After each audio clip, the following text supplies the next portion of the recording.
चलिए आपको सीधे लिए चलते हैं, स्वास्थ्य मंत्रालय की तरफ से प्रेस कॉन्फ्रेंस की जा रही है। कंटेनमेंट स्ट्रैटेजीज जो जिले को बताई हैं, सीधा जिला स्थाई पर डिसेमिनेट करने के भाग के रूप में आज सारे स्टेट्स को, सारे जिलों को ओरिएंट भी किया गया। इस वीसी के माध्यम से जिले के अधिकारी जो हैं उन्होंने अपने एक्सपीरियंस को भी शेयर किया, जिसमें मुख्यतः जहां जहां पर हमारे इससे पहले काफ़ी अधिक केस आए हैं, जैसे कि भीलवाड़ा, आगरा, गौतम बुद्ध नगर, पठान मित्था और ईस्ट दिल्ली के कलेक्टर्स और साथ ही मुंबई के म्यूनिसिपल कमिश्नर ने अपनी जो स्ट्रैटेजीज उन्होंने फील्ड में अडॉप्ट की हैं उसको भी सारे जिलों के बाकी डीएम्स के साथ शेयर किया। इसमें जो दो मुख्य अंश निकल कर आए हैं, एक है प्रोएक्टिव और ruthless containment implementation at field level, और दूसरा है preparedness to the extent of being over prepared, ताकि हम केसेस को किसी भी स्थाई पर आए तो मैनेज कर सकें। डिस्ट्रिक्ट ऑफिशियल्स ने अपने स्तर पर अडॉप्ट की हुई स्ट्रैटेजीज के बारे में बताया, जैसे कि कैसे उन्होंने कंटेनमेंट जोन और बफर जोन को डिलिनेट किया, किस तरीके से उन्होंने स्पेशल टीम से डोर टू डोर सर्वे करके जो उनके बफर जोन और कंटेनमेंट जोन में जो फैमिलीज आती हैं, लाखों की तादाद में जो घर आते हैं, उनको कैसे सर्वे किया, टेलीमेडिसिन के द्वारा, कॉल सेंटर के द्वारा कैसे पैसेंजर्स जो आए हैं उनको वो मॉनिटर कर रहे हैं। इसी तरीके से किस तरह से रिंग फेंसिंग करते हुए high risk population, elderly population को कैसे उन्होंने अपने जो भी प्रांतों की पॉपुलेशन को मॉनिटर किया। डेडिकेटेड हॉस्पिटल्स के बारे में उन्होंने अपने एक्सपीरियंस और कैसे उसको बढ़ा रहे हैं उसके बारे में बताया। इसके साथ ही प्राइवेट सेक्टर को लेवरेज करते हुए किस तरीके से क्वारंटाइन के लिए होटल्स, लॉजेज और हॉस्टल्स का उपयोग किया जा रहा है फील्ड स्थाई पर। इसी तरीके से प्राइवेट हॉस्पिटल्स के द्वारा आइसोलेशन और ट्रीटमेंट फैसिलिटीज़ को कैसे एनहांस किया जा रहा है वो बताया उन्होंने। अब तक देश में 274 जिलों में कोविड के केसेस आ चुके हैं और कैबिनेट सेक्रेटरी साहब ने स्पेसिफिकली सभी डीएम से ये रिक्वेस्ट की है कि कोविड के रिस्पांस में यूनिफॉर्मिटी बने रहना बहुत जरूरी है और इसके लिए सभी जिले, देश के सभी जिलों में एक क्राइसिस मैनेजमेंट प्लान फॉर कोविड-19 बनाया जाए। इसके साथ ही माननीय प्रधानमंत्री जी ने देश भर में कोविड रिस्पांस की प्लानिंग, प्रिपेयर्डनेस और इम्प्लीमेंटेशन के लिए बनी हुई एम्पावर्ड ग्रुप्स की कल मीटिंग ली और उन्हें ग्रुप्स ने जो एक्शन उनके स्थाई पर आइसोलेशन और क्वारंटाइन फैसिलिटीज, टेस्टिंग और क्रिटिकल केयर ट्रेनिंग से संबंधित उसके बारे में अवगत कराया। आईसीएमआर ने कल एक एडवाइजरी जारी की है जिसके द्वारा क्लस्टर्स और कंटेनमेंट जोन्स में, लार्ज माइग्रेशन गैदरिंग्स में और इवैक्यूएट सेंटर्स में कोविड-19 के मॉनिटरिंग के लिए रैपिड एंटीबॉडी बेस्ड टेस्ट कैसे इस्तेमाल किए जा सकते हैं उसके बारे में उन्होंने डिटेल्ड गाइडलाइन इशू की है। और साथ ही ये भी कहा है कि जिस तरह से RT-PCR टेस्ट की जो डिटेल्स हैं आईसीएमआर की लैब की नेटवर्क में, पोर्टल में फीड करनी चाहिए, उसी तरीके से इन rapid body antibody based test की डिटेल्स भी आईसीएमआर के पोर्टल पर तुरंत से तुरंत उन लैब्स को भरनी होगी, उन कर्मियों को भरनी होगी, ताकि अगर कोई पॉजिटिव केस आए तो रिक्वायर्ड कॉन्टैक्ट ट्रेसिंग और ट्रीटमेंट जल्दी से जल्दी शुरू किया जा सके। आईसीएमआर ने एक और एडवाइजरी के द्वारा बताया है कि सार्वजनिक स्थानों पर थूकना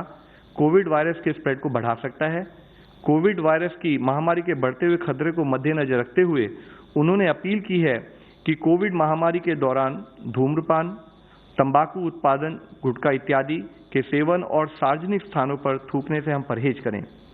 हेल्थ मिनिस्ट्री ने सभी चीफ सेक्रेटरीज को और सभी स्टेट हेल्थ सेक्रेटरीज को भी कहा है कि जो नई इंश्योरेंस स्कीम गवर्नमेंट ने लागू की है उसके बारे में सभी हेल्थ प्रोफेशनल्स को बताया जाए ताकि उनको पता लगे कि सरकार उनके लिए किस तरह से प्रयत्न कर रही है। आज स्वास्थ्य मंत्रालय ने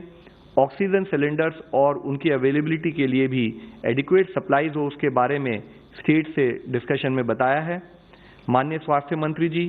कोविड-19 मैनेजमेंट की तैयारियों का जायजा लेने के लिए कल उन्होंने लोक नायक जयप्रकाश नारायण अस्पताल का दौरा किया। उससे पहले वह RML और सफदरजंग हॉस्पिटल का दौरा कर चुके हैं और आज वह दौरे पर जो हमारा NCI झज्जर उसके दौरे पर भी गए हुए हैं। माननीय स्वास्थ्य मंत्री जी ने विभागों के काम की, फ्रंटलाइन हेल्थ वर्कर्स के डेडिकेशन और कंट्रीब्यूशन की काफ़ी तारीफ की। उन्होंने ये कहा कि आज देश उनकी सर्विसेज के लिए उनका आभारी है। साथ ही माननीय मंत्री जी ने ये भी कहा है कि जब भारत और दुनिया के सभी देश एक वैक्सीन बनाने की तैयारी में जुड़े हुए हैं तो उसी के तहत एक तरफ वह प्रयत्न चल रहा है तो हमें ये समझना चाहिए कि सोशल डिस्टेंसिंग और लॉकडाउन कोविड की सबसे बड़ी सोशल वैक्सीन है और इसके लिए सभी लोग उसमें हमें कंट्रीब्यूट करें, सपोर्ट करें। साथ ही नेशनल रूरल लाइवलीहुड मिशन के तहत देश के 399 डिस्ट्रिक्ट्स में 24 स्टेट्स के अंदर 14,522 सेल्फ हेल्प ग्रुप्स के तहत 65,000 मेंबर्स द्वारा मास प्रोडक्शन का कार्य शुरू कर दिया गया है।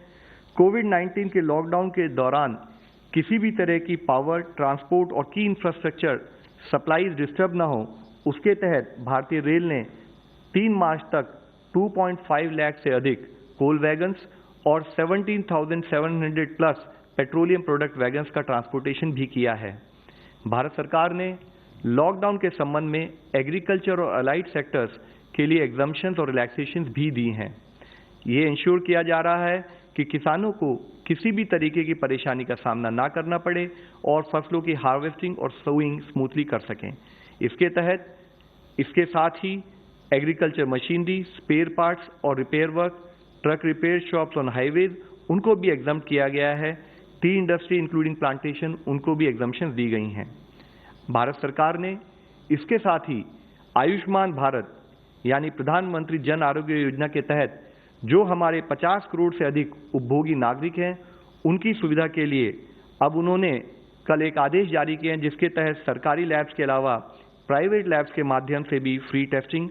और एम्पैनल्ड हॉस्पिटल में कोविड से रिलेटेड इलाज मिल सकता है। इंडिया ने एक स्ट्रैटेजी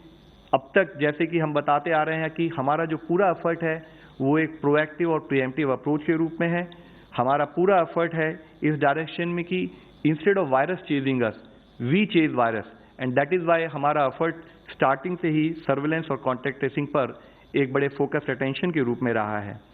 हम आप सबसे कोऑपरेशन एक्सपेक्ट करते हैं। We request you, help us to help you. और अंत में मैं आप सबसे अगेन सरकार की तरफ से अपील करना चाहूँगा कि आज रात को 9 बजे 9 मिनट के लिए दिया जलाएं और उन बहादुर लोगों का हौसला बढ़ाएं जो कोविड-19 की लड़ाई लड़ रहे हैं। धन्यवाद।